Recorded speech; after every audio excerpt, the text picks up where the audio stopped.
নেপাল পরিবর্তন পর্যন্ত যদি আমরা তাকাই, তাহলে আমরা যে কোনো সচেতন লোক বুঝতে পারবো যে power of communication, power of internet and power of digital platform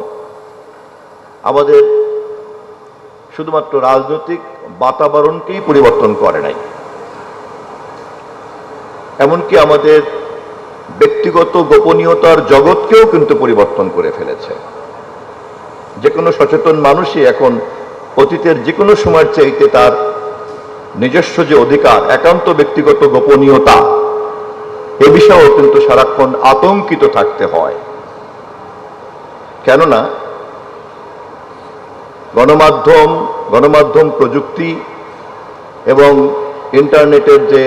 network, সেটি এখন এতই শক্তিশালী এবং এতই স্বাধীন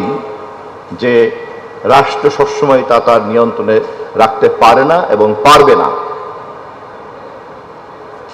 এরকম একটা বাস্তবতাতে তথ্যমন্ত্রী হিসাবে